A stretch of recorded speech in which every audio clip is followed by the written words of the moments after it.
Hey guys, welcome to another episode of CarpFishing.Tips. This week we didn't manage to go fishing, but we thought we'd review a new gadget we got called Hook-EZE. It's actually quite a cool little gadget. We got it because the little silver hook holder thing on our rods has broken off after so many years, so we don't have anywhere to hook the hooks into or hook our swivels into. So we decided, we saw these and we thought, what a great idea. So they're really cool because not only do they protect your hook when traveling, you can also use it to tie knots and that kind of thing. So the way you use it is it opens up where the circular part is. It's a little bit tricky because it's quite secure. As you can see, I was fiddling with it with a swivel. You put the hook in. You can also put it in between two little things that are two little pokey things that come out the top. It holds it more securely, but this is quite secure.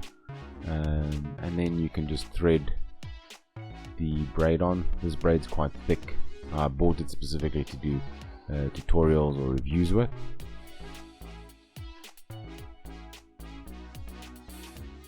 And it's nice and neon yellow, so you can't miss it. And then this, I think, is an improved cinch, or cinch knot, one of the two. You can hook the little silver part into your pinky and then simply twist the line as much as you need it. And then with this knot, you take the tag end and you pass it through the bottom, well, through the loop, and then just pull the tag end down. At this point you should be wetting the line, but obviously for tutorial purposes we won't be doing that. And then you just cinch the knot down straight onto it, and there you go. Great little knot. No need to get the hook embedded in your finger. No need to have needles or girl hands to actually do a knot. I must be quite honest, I battle a lot with my fingers. They're not the thickest fingers on the planet, but for some reason they seem to be pretty thick for knot time.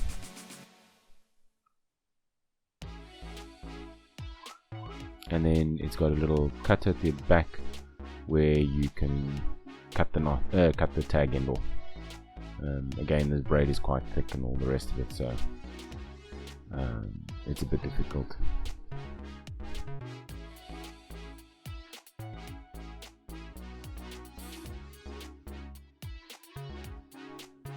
And then you can just leave it in the Hook-EZE compartment.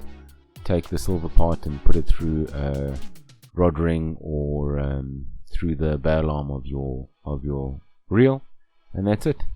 You're ready for your next fishing trip, just like that. I also found that you could tie a hair rig with it. For this one, you do need to have the hook placed into a different part of the Hook-EZE just to keep it more stable, because it tends to rock back and forth in the place I've put it. So here you'll see, I think it's going to take me about a minute or two to actually tie the hair on a hair rig, which I'm quite embarrassed to say is pretty much what it does, how long it takes me on a good day when I'm feeling thin fingered. But yeah, this is why I like knot tying tools, just because they do tend to make things a little bit easier. I am also being a bit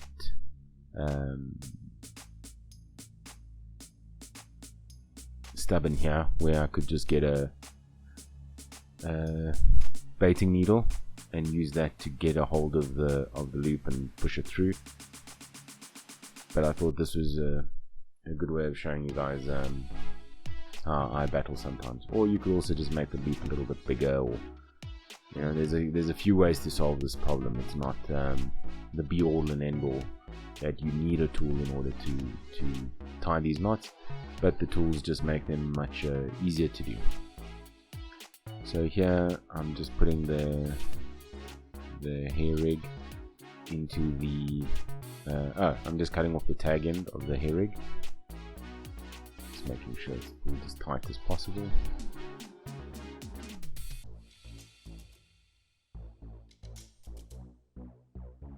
Oh yes, this is what I did. So it's even helpful to tie a hair rig. I just put it in the gap, although there's like 5 different places you could hook this. I chose the most difficult place for some reason. But yeah, you can pull it tight so that you can get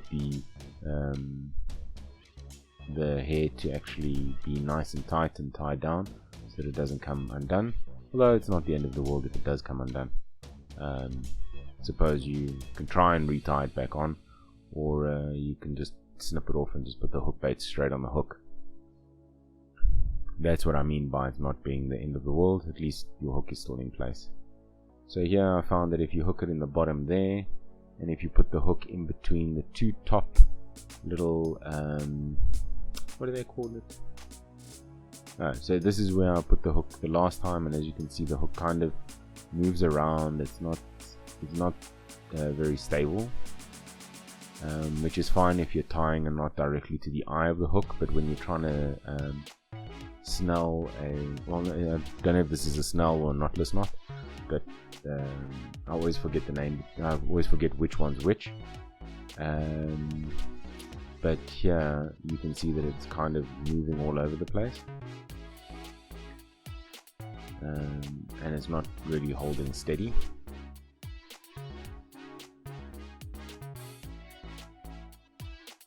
And then what I figured out was that you can actually put it in a groove a little bit further up that then holds it much more securely.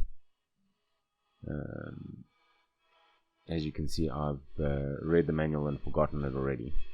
So there you can see it's actually in between the top 2 little, I don't know what you'd call those, but yeah, now it's much stiffer. It's holding it in place. You can't move it around as much. I think I don't even know what I'm doing right now. I was just checking to see if everything's lined up properly. So obviously you still need to do the normal things that you do. I did find that you'll need to go around it once or twice before you start to spin it round in the Hook-EZE. But I also just find it a lot easier just to hold the Hook-EZE straight and wrap the line around as per normal. Again, this tool is great for all kinds of fishing and all the rest of it, but the real reason to use this is because your fingers are just too cumbersome to actually do this easily or with great ease. So you can even cut the line on the little cutter at the back there, and then obviously you just go through the top, or you can go through the back depending on which way you want the hook to sit. I think traditionally it's through the top of the eye, so that the hook kind of bends out, but I could be wrong.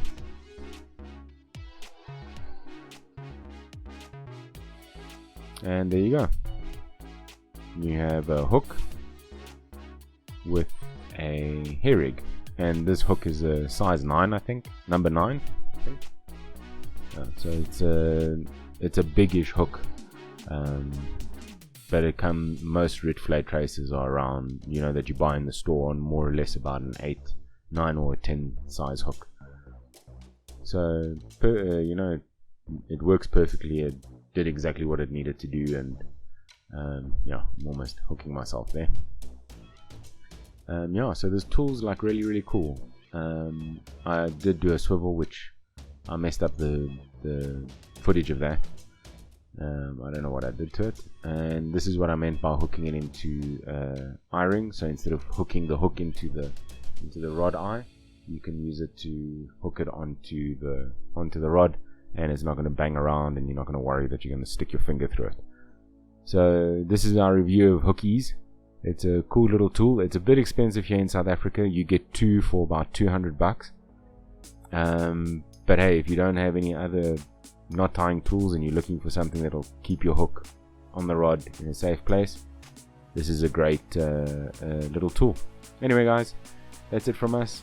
Have a great week, have a great weekend, and tight lines guys.